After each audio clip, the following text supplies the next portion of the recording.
Okay, now I have my samples coming from the rosette. I took my calibration curve out of the fridge. I also have my ammonium solution, the 50 micromolar ammonium solution. I have my working reagent. I have my borate buffer. And I have unscrewed the caps of all the bottles. I'm going to pour some of the working reagent in that 50 ml conical tube that has been previously rinsed with milky water 3 times.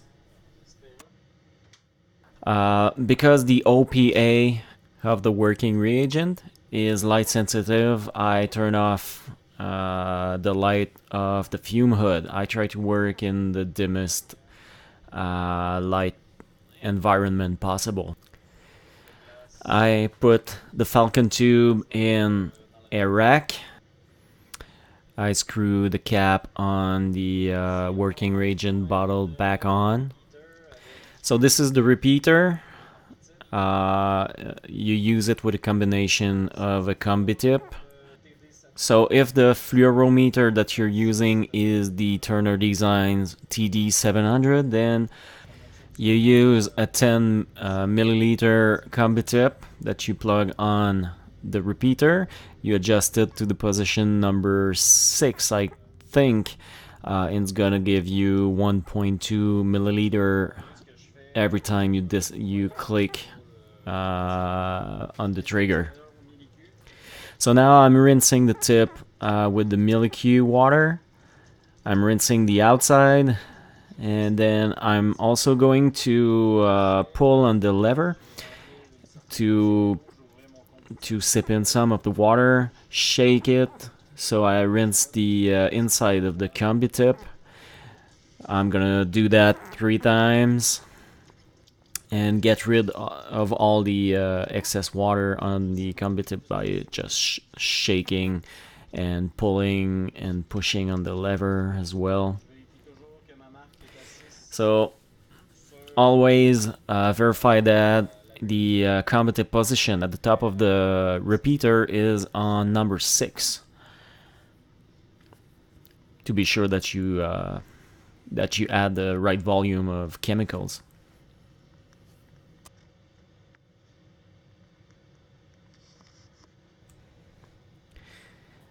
Okay, now obviously I've touched a lot of surfaces with my left glove. Let's assume that it is dirty, and I'm gonna go back to the milky system and wash it properly just to be sure that there's no ammonium left on it. So remember, I'm using my thumb, my index, and my middle finger to play with the glass tubes. I'm using the P5000 pipette that I've used for the calibration curve video, and if you're not sure if the tip is clean, then replace it. So I'm gonna use it to add the buffer to the proper tubes in the matrix effect.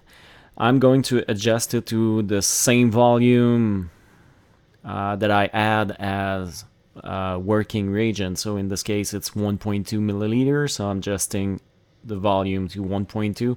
Going to add it to tube number 9, 11, and 13. And these tubes will be put aside because I want to make sure that I don't put OPA in it, the working reagent. And by the way, the fume hood is still on.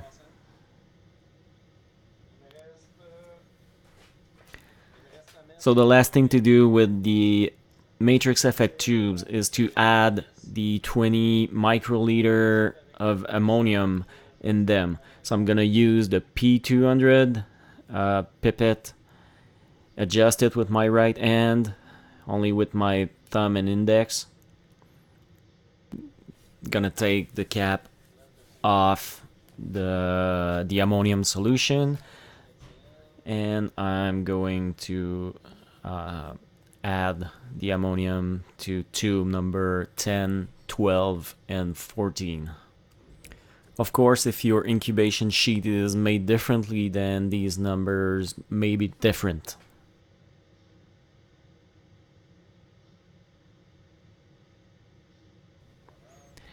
So I put the pipette aside, and I'm gonna close the ammonium solution bottle, only using my right hand.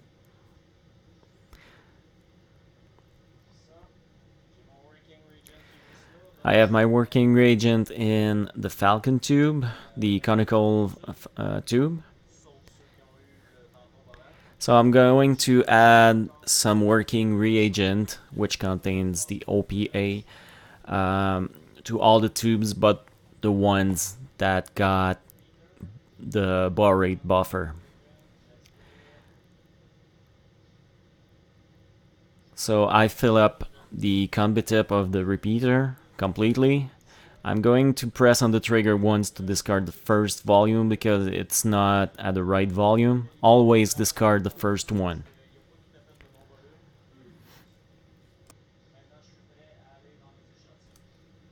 And now I'm ready to go in the first tube, which is tube number 1 of the calibration curve.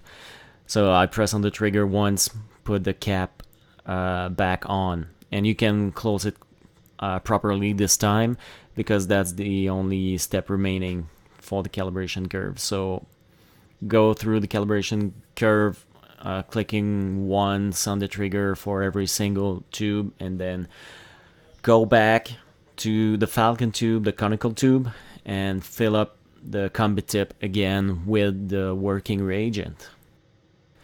Continue this for tube number 10, 12, and 14 of the matrix effect, and then do the same for all your samples. So we're adding 1.2 milliliter of working reagent to all the tubes but the ones that got the borate buffer. Of course, because the combi tip is a 10 milliliter combi tip and you add 1.2 milliliter every time you click on the trigger, taking that, you remove the first one, the number of times that you can add 1.2 milliliter is gonna be 7. So you need to refill the combi tip after 7 tubes. Oh, and by the way, when you use the repeater or any pipettes, try not to touch the sides of the glass tubes with the repeater because you don't know if those tubes are contaminated and then you will carry on that contamination to the other tubes. So try to put your tip in the glass tube without touching the sides of the glass tube. So once we're done and we're sure that we have not contaminated anything, you put all the reagent, the working reagent, back in the brown plastic bottle. Put the cap back on tightly, and the conical tube that had the working reagent will be rinsed 3 times with milky water and then put aside for the next incubation. Now that I'm done with all the chemicals, I'm just putting all the tubes in one rack if it fits. If it doesn't, then keep the racks. And now I invert the racks to make sure that all the tubes are being mixed properly. So I will do that move of inverting the whole thing at least 5 times. And the rack with the tubes will go in a drawer in the lab, and then the incubation will start. Normally we try to stick with 3 hours and a half of incubation before doing the readings with the fluorometer.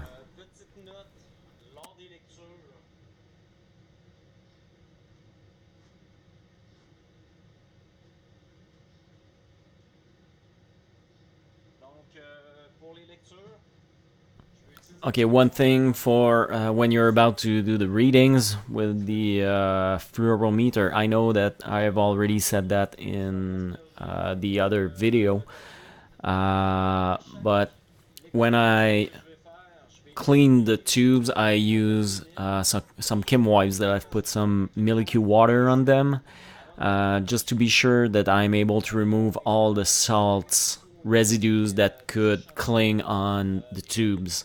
Uh, these are sometimes hard to get rid of, especially with a dry Kim wipe. But when you put some milky water on it, it's much more easier to remove the salts.